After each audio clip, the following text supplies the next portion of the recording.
Hey dudes, this is Betsy Baker, Linda from The Evil Dead, and you're listening to Tommy Throwback Kovac on Splat from the Past. We're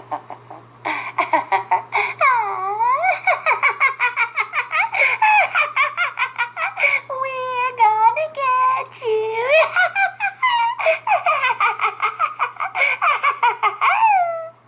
Hey dudes, welcome to Splat from the Past, the only 80s themed horror and sci-fi show where things could get totally radical.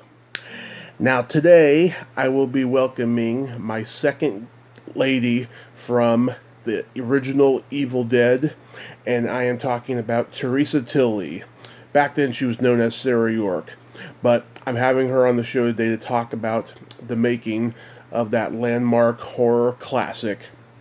She was also a stand-up comedian, and she was in the sketch and improv group Second City in Chicago, and I'm going to talk to her about all of that stuff and see if she's got any upcoming projects. She's been doing a lot of TV ever since she took a break for a long time. She came back strong with TV and short films like so many people are doing today, and I think it's going to be a great conversation. I can't wait. So yeah, here is my interview with Theresa Tilly.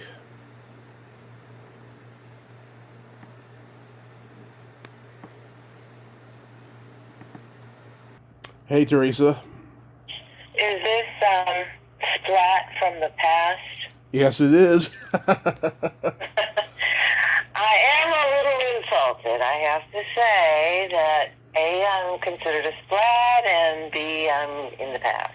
But other than that, It's just a name. It has nothing to do with anybody. I know, of course. So, how's it going over there? Where are you? Reading. Oh, you're in Pennsylvania. No, California.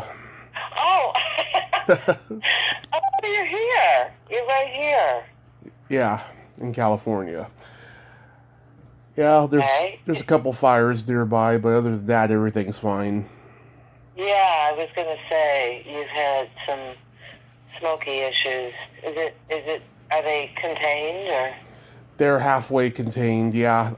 Knock wood, we haven't been evacuated, so we're good. Oh, wow. Well, I'm sorry. It's really been awful this year. It is. But this is such a great honor. Thank you for taking the time this morning. Oh, you're welcome. My pleasure. So, So, going back in time, did you gravitate toward acting and performing early on in your childhood? well, we had a really large closet with no door, so we put up sheets and made it a stage. That was when I was in my, third and fourth grades, that kind of. And we did a lot of neighborhood plays there, and I orchestrated them, forced people to perform who didn't really want to, although my best friend turned out to have a really amazing voice, and I was always envious of her. She would sing Moon River, and people would swoon. And she was like, third grade. Mm-hmm. So, yeah, we did. I think I started pretty young, enjoying entertainment. Nice. Were you born and raised in Detroit? Yes, I was born. How did you know?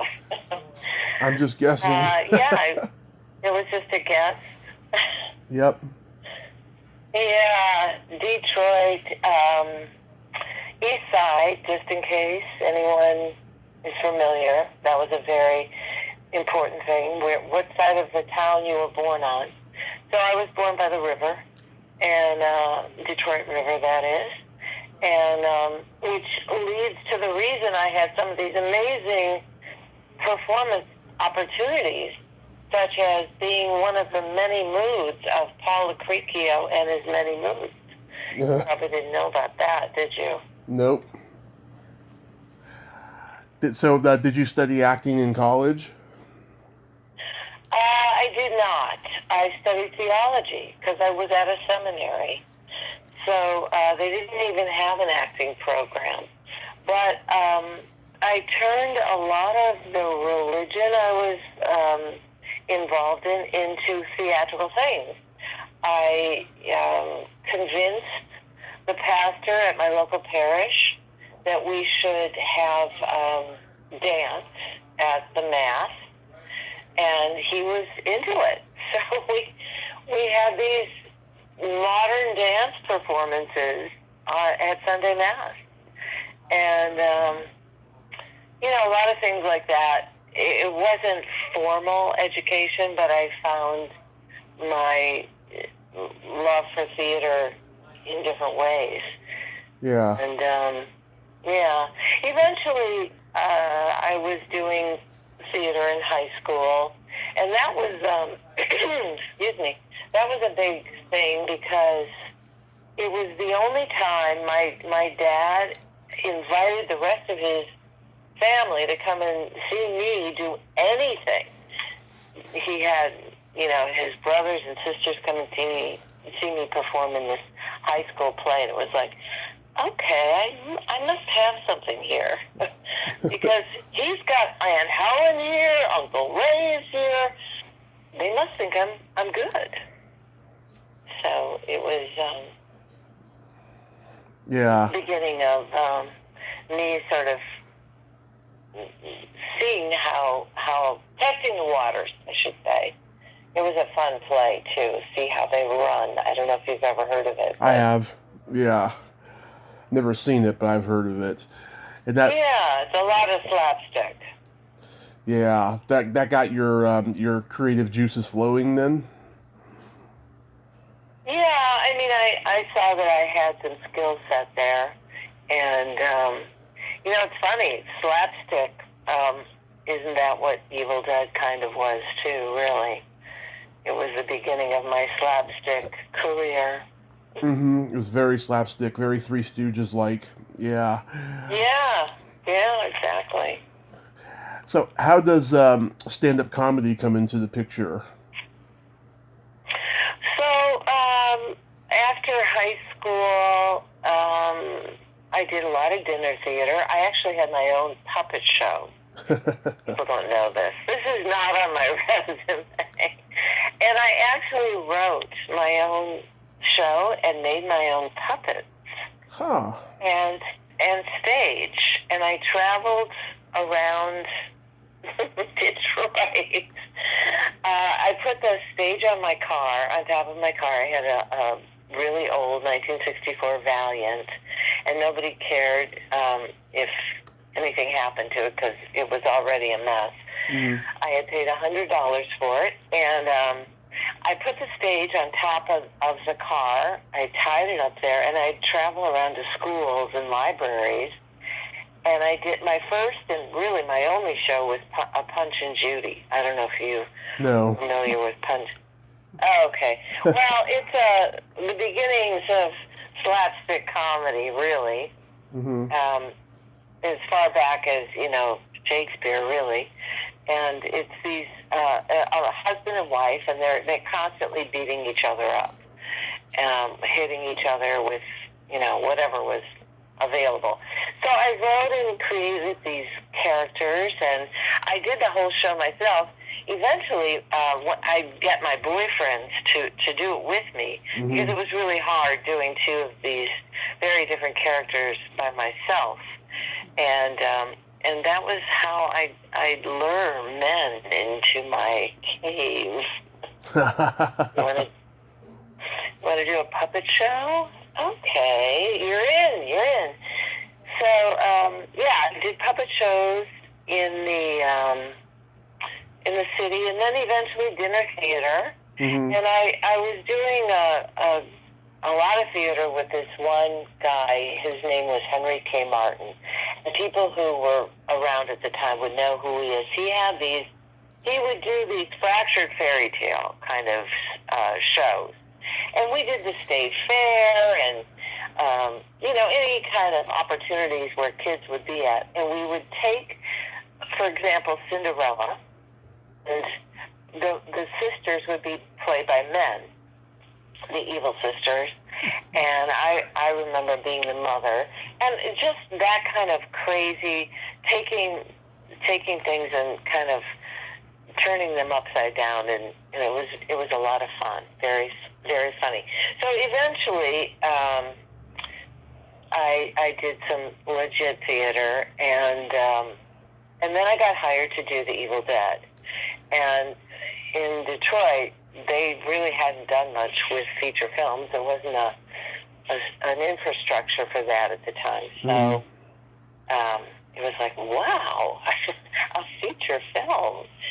So then we got in our little van and drove to Tennessee. I don't know if you've heard all those stories about how it was supposed to be shot in the summer, and then Vaguely, they didn't have it ready, so they had to move it up to the fall, and then they thought, well, it's going to be too cold in Detroit to shoot in the fall and the winter, so we better go down south, and then of course it turned out to be the coldest winter in Tennessee and the warmest winter in Michigan. And so that's the backdrop for having this horrible, cold, and difficult shoot in Tennessee. And then I don't know. Have you talked to others about that? I've only talked to Betsy. Right. So, but there's a lot out there about it. I'm sure you've read it, right? Yes, a lot of stuff. Did you know while filming that Sam Raimi had talent? He told me he did. So I believed him. I don't know. I mean, what I knew was that he had organized this at a very young age. Having had no experience on a movie set, I really had nothing to compare it to. So it just seemed awful.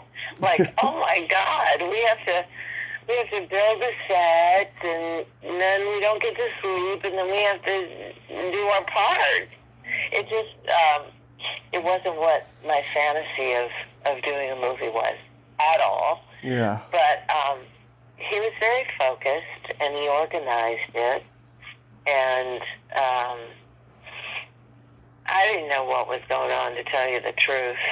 It was, every day was so different from the next.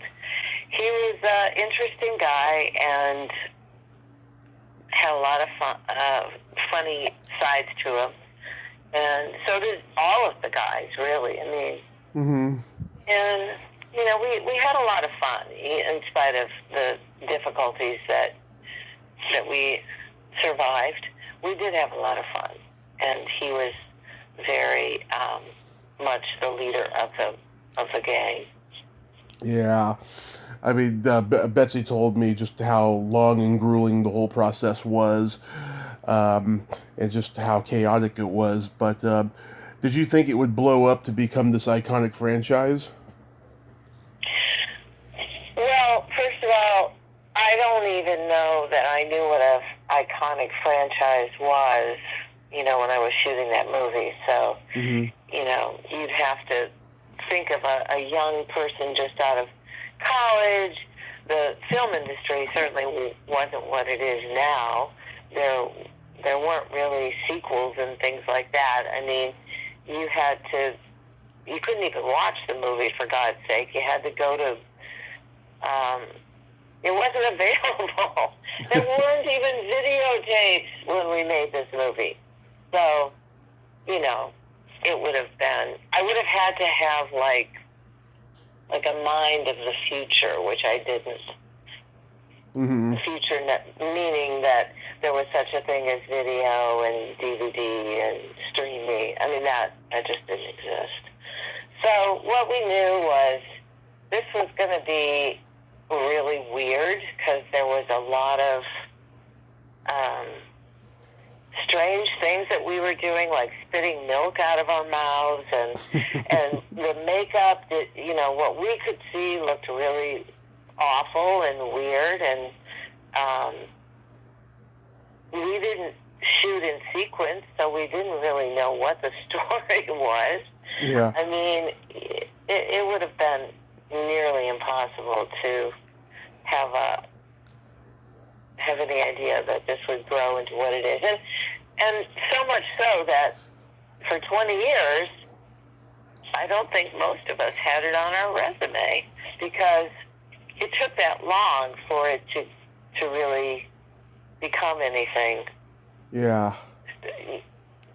You know, you had to start seeing it on video, and that was really when I think it hit.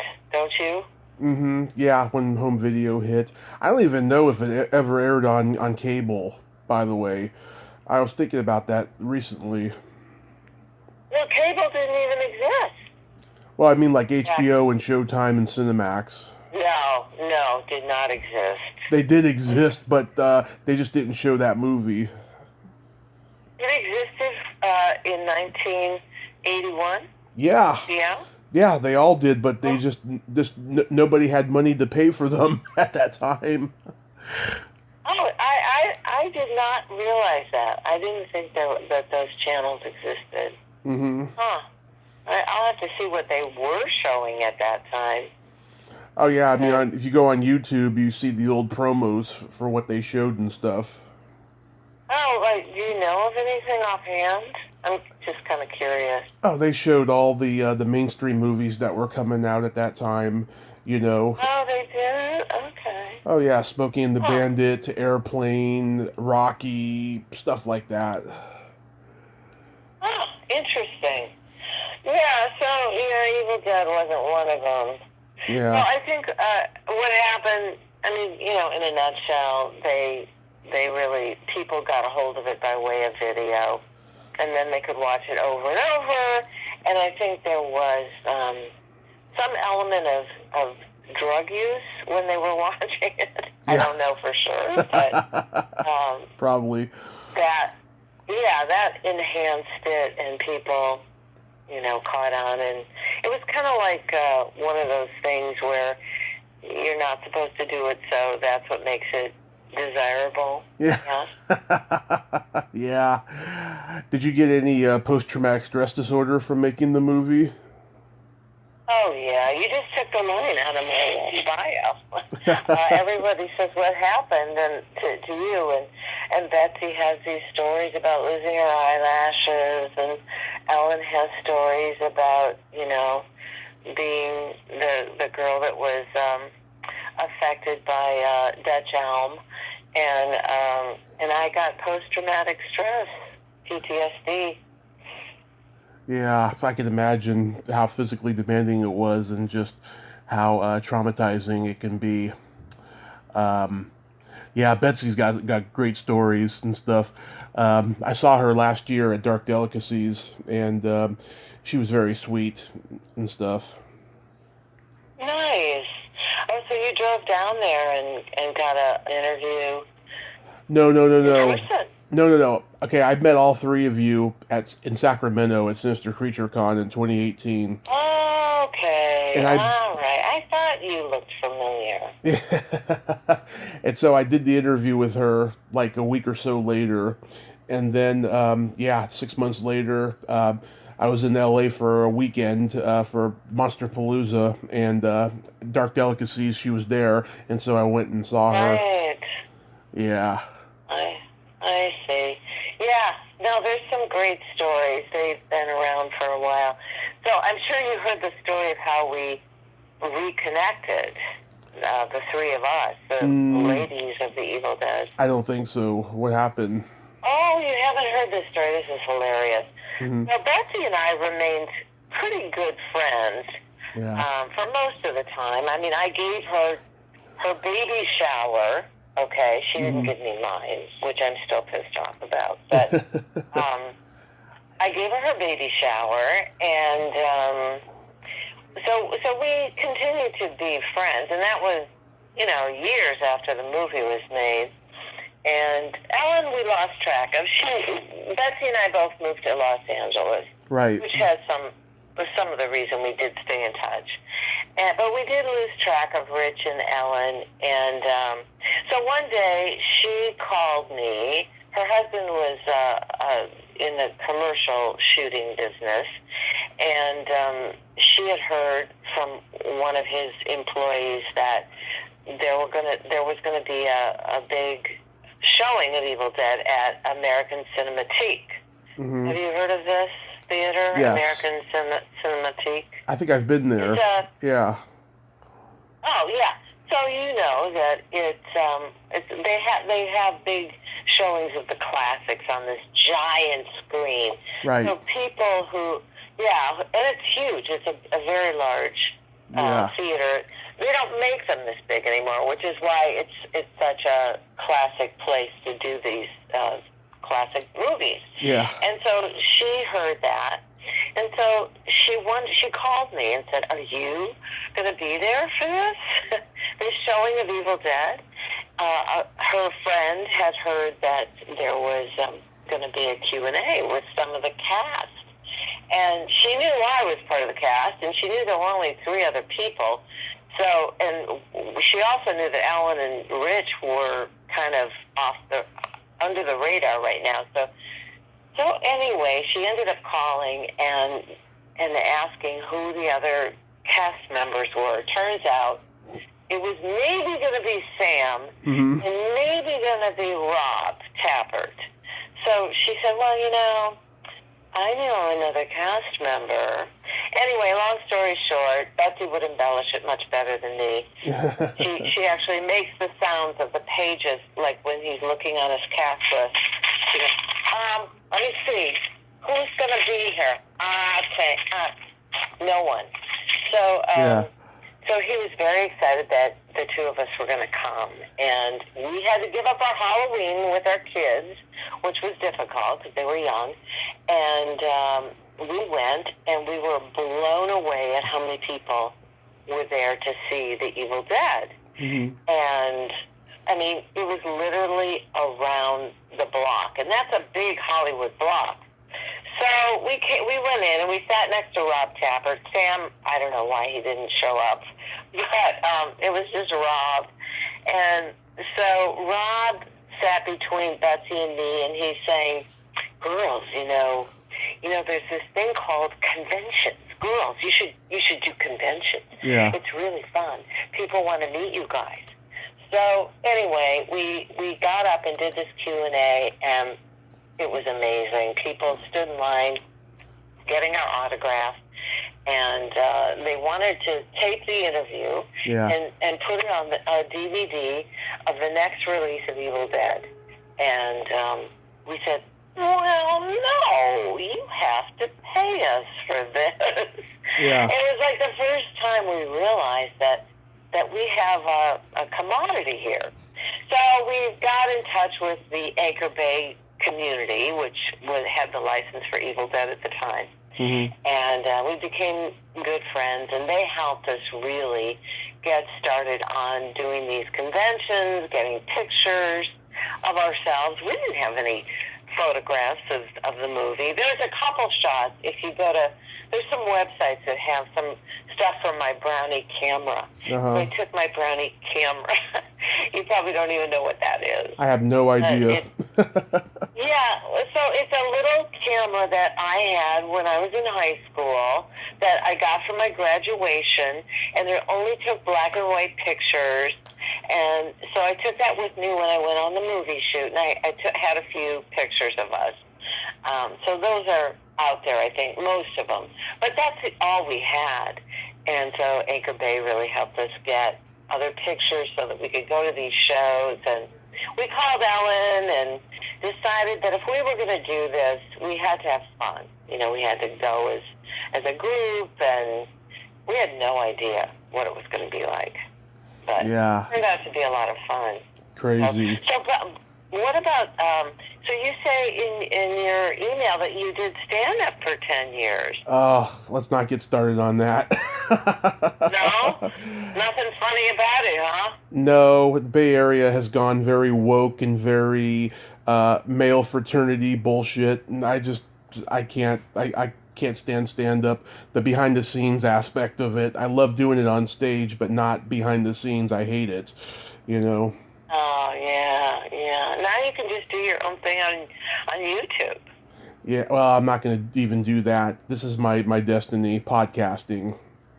All right, well, that's a good destiny to have, especially with the pandemic, right? Yeah. Well, before we get we go back to the comedy, I wanted to ask you, why did you go by the name Sarah York? Well, so I'll give you the Reader's Digest version of that. Okay. I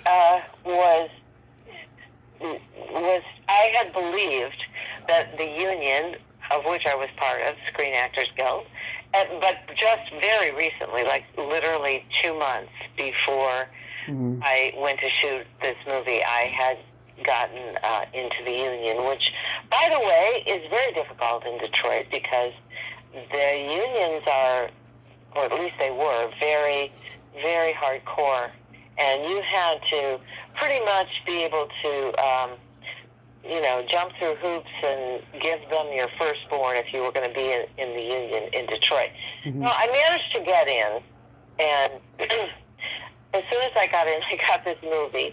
And I said, hey, guys, is this going to be a union shoot? Oh, sure, we'll talk to the union.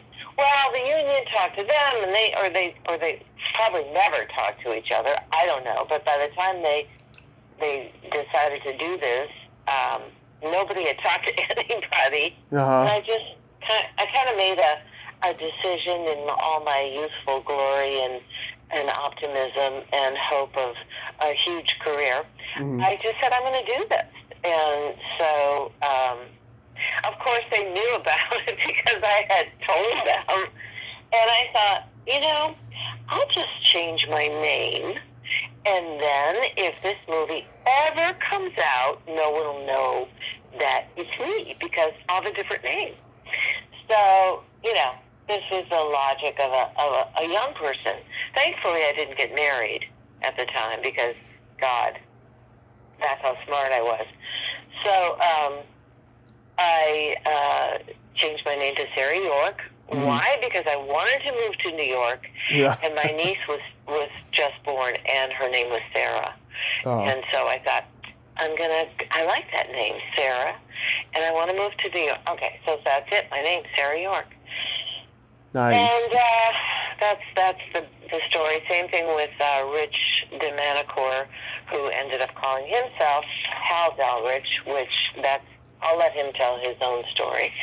I don't even know who that is. Well, he played Scotty. Oh, that's right. Okay. I know who that is now. Of course you do. Let's cut that out of the interview right now. Oh, I don't edit. I can't edit no more. No, editing is gotten easier, hasn't it, over the... No, the YouTube, the YouTube editing studio now is terrible. It's very hard to edit now, and so I do very little as possible. Right. So how does Second City come into the mix? So Second City, for those who don't know, is a comedy. It started in Chicago, and then I think they moved all over now. There's franchises everywhere. But at the time, it was in Chicago. I lived in Detroit. I came back from doing this movie. I lost all my sense of hope anymore. I had no idea where I was going or what I was going to do. I started going to the comedy clubs, which were on every corner at that time. Yeah. Back in the early 80s. Yeah. There was a comedy. Yeah, it was unbelievable. Who'd you see? So I started going.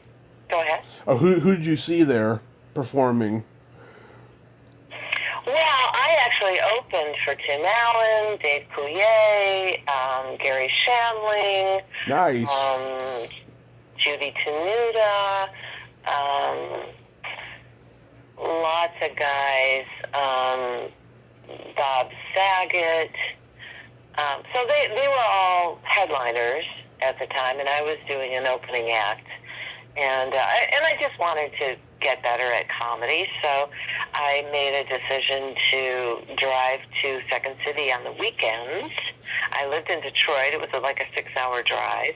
So it'd be like if I was living in LA and I drove to San Francisco every weekend. Yeah. And I took their work. They had these workshops on the weekends, and then I would often find that I could get booked in some of the comedy clubs in Chicago. So that's what I did. I'd go to the Second City workshops during the day, and then at night I would do stand-up in the clubs. Yeah. And I did that for about, I don't know, 6 months, 9 months, something like that. And it was a lot of fun. And then I got an agent in Chicago. I did some stuff. I ended up getting a beautiful pilot that was kind of Saturday Night Live-like. Steve Allen? It's called what is it? UTV? Yeah, UTV. Yes. You must have done your research. I do. I don't know whatever happened to that. Do you? No, I do not. Yeah. Yeah, so it was with Steve Allen. He and I were the co-hosts. I never met him, though. We shot on different days, and it was kind of interesting and fun, and I was all excited. Oh, God, I have a pilot. And then I decided to really take my career a little more seriously, and I moved to Los Angeles. I convinced my fiance at the time that I had to leave, and it was either New York. I actually wanted to go to Chicago. Yeah. Because I thought there was a lot of opportunity there, and it was a lot of fun. I had already made inroads, but he's kind of a wimp when it comes to the weather. Yeah. So he just said, no, I'm not moving to Chicago. So it was LA kind of was our next decision. So we drove out here and started doing some comedy at the Laugh Factory, and I did some auditions for the Comedy Store. Yep. And they didn't really go anywhere. Yeah, Mitzi Shore critique you. Did Mitzi Shore critique you? You're not ready. I don't know. I actually never met her. I don't think she even thought I was good enough to tell me that. She didn't. Oh, no, she would. She would tell anybody to their face that they're not good. Oh, yeah. I don't know. Maybe she did, and I just, blocked it out, as you can do with things that you don't want to remember. Yeah. But what I ended up doing was I got an agent, and she got me this job on a local radio show. Did you know this? Nope. Okay, good. This is something you don't. And it was, the radio station was called K-Surf 101. And I knew nothing about music. I mean, I had things that I liked, but the music that they were doing was, it was like music to listen to when you're at the beach. And I had no idea what it was. But I didn't get hired to do that. I got hired to write their commercials and voice them. So I was so excited. This was like, because I had done a little bit of that in Detroit before I was experimenting with what I could do, and I wrote these funny commercials in Detroit for kind of a good ad agency. And then, and so that's what I did. I wrote commercials, and I started doing the voices for them, and I produced them. I edited, produced, the whole thing. And I had a lot of fun, and it actually was a sort of stepping stone into doing a voiceover career, which ended up kind of taking me a little bit off camera and doing voiceovers and giving me the opportunity to really stay in the business and have a family, which is what I did. Mm-hmm. So I ended up doing a lot of promos, and I had to kind of hone in on what my skill set was for voiceover, which was kind of a throaty, sexy voice. Yep. And and so I did a lot of these promos, and I ended up being the voice of World of Playboy for 25 years. Wow. I was the voice of, yeah. So that took me in a different direction, and it gave me the opportunity to have I bet. Because if you're doing other film and television, it's very hard to balance, both. So that's how I got into voiceover, and then I was a DJ on the radio station as well. Nice. I thought, well, maybe I can do my comedy while I'm announcing, but it was crazy because this just wasn't the right venue for doing comedy. It was like they had all these pre-programmed Lionel Richie kind of, music, and I didn't really know who it was, and I would announce that it was the wrong song. I mean, the comedy was not, it was a joke on me, really, what it was. So who was at Second City when you were there? Nobody you would know. I know a lot of people, trust me. Oh, well, who did you know? Well, let's see who I've interviewed. Ann Ryerson, Wendy Goldman, Carol Schindler, Jane Morris. I don't know that they were there. If they were, did they mention me at all? No, I didn't even know you were part of Second City until I was doing my research. Maybe, yeah. I don't recall any of them. So, yeah. Maybe it was just a blip. But no, it was kind of a short thing because I ended up moving to Los Angeles. Right. Quickly after that, and to be honest with you, the whole Second City format was kind of not my strong suit because one thing that they wanted you to do was to be very knowledgeable about politics. Yeah. And you had, and I, honestly, that wasn't my strong suit. I'd be better at it now than I was back then. I didn't know even who the president was, I don't think, at the time. So it was like, well, this isn't really the comedy that I thought I was getting into. Mm-hmm. So. Do you have any upcoming projects? Well, I'll just give you, I have to be very sneaky about this because nothing is finalized, but I'll just give you a little, you'll be the first to know that the cast of Evil Dead has been talking to each other about something that may be coming out very soon, and it's a really big deal. Okay.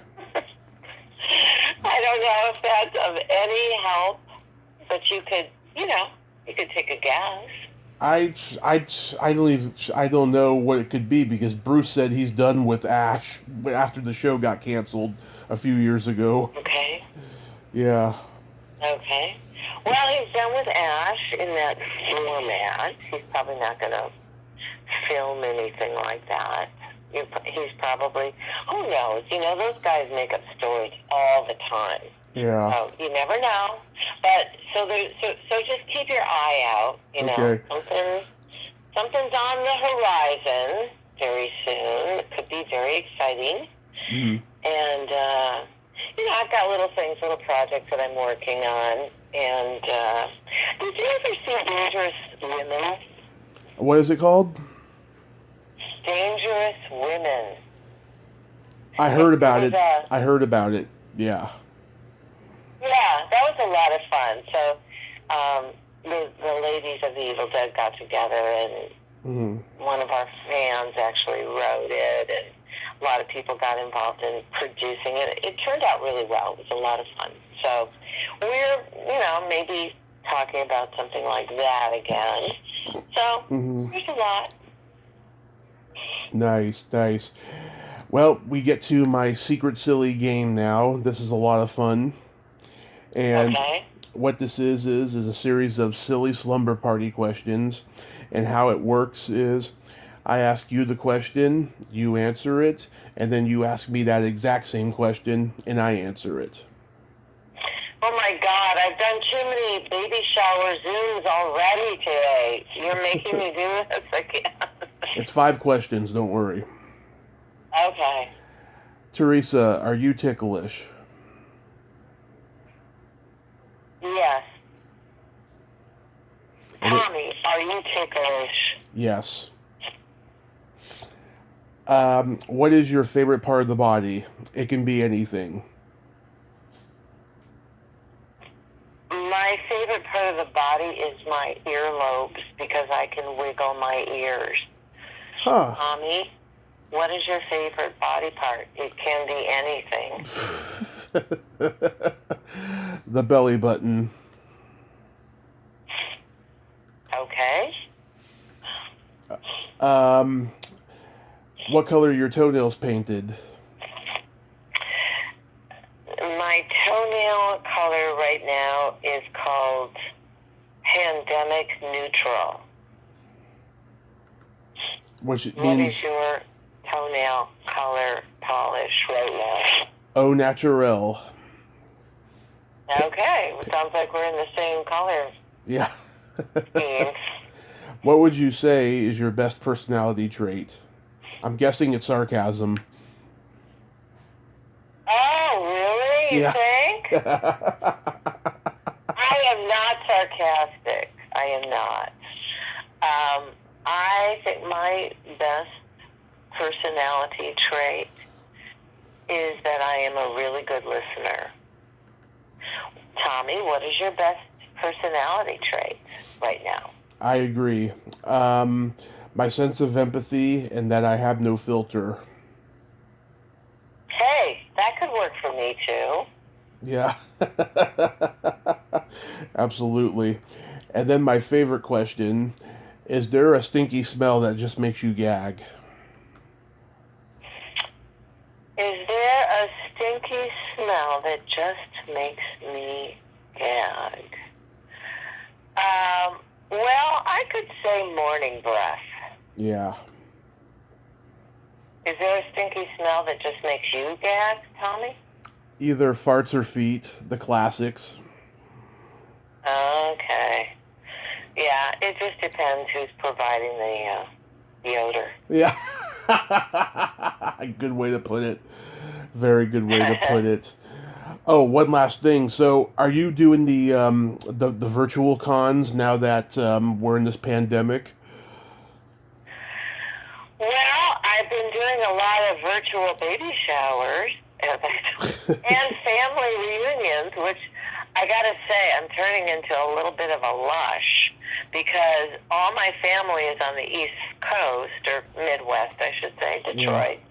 Yeah. And they like to do it, they like to do happy hours. Mm-hmm. Well, for me, a happy hour at their time is like noon. Yeah. So it's a little early to start drinking, but, you know, you can't do family reunions without some alcohol.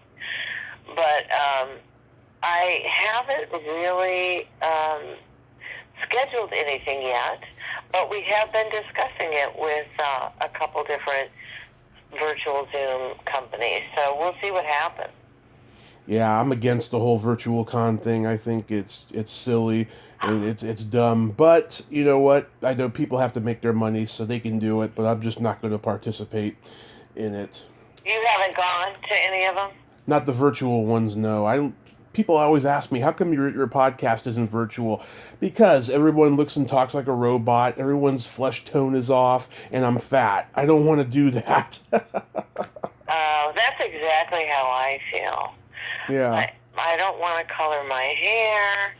I look, you know, I'd have to go get my hair cut because it's now down to my knees. Mm-hmm.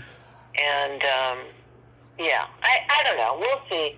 It is a little strange, the whole thing, but I can see, I guess fans like it, though, right? Yeah, I think some do, but not a whole lot. I think a lot of them are on the same page as I am. But, oh, really? Okay, I haven't really heard a lot of feedback, to be honest with you. But I, you know, we're talking to Wizard World. We'll see what happens. I don't know. I wish I had more information for you on that one. No, it's okay. The less I know, the better. All right. We're not doing them, okay? Okay. Just because of this conversation. We're not going to do it. Theresa, thank you so much for coming on today. Thank you, Tommy, and take take care, stay safe, all that stuff. Yes, you too. Stay safe, and hopefully when the cons come back, I'll see you at one again. Yes, it would be a lot of fun, especially after having all these personal details that we shared. Yes. All right, you take care. Have a great day. Bye-bye. Bye. Thanks. Well, there you have it. Theresa Tilly. Ain't she a sweetheart? Oh, she's hilarious. She is sarcastic, I think, but she's hilarious. Very interesting lady. If you like this video, everyone, please subscribe to my YouTube channel. Add me as a friend on Facebook. Join my Tommy Kovac comedian page on Facebook. Follow me on Twitter and Instagram and all that fun stuff. Well, that's all the time we have this week on Splat from the Past. Until next time, this is Tommy Throwback Kovac saying, there's no shame in living in the past, because the present sucks. Later, dudes!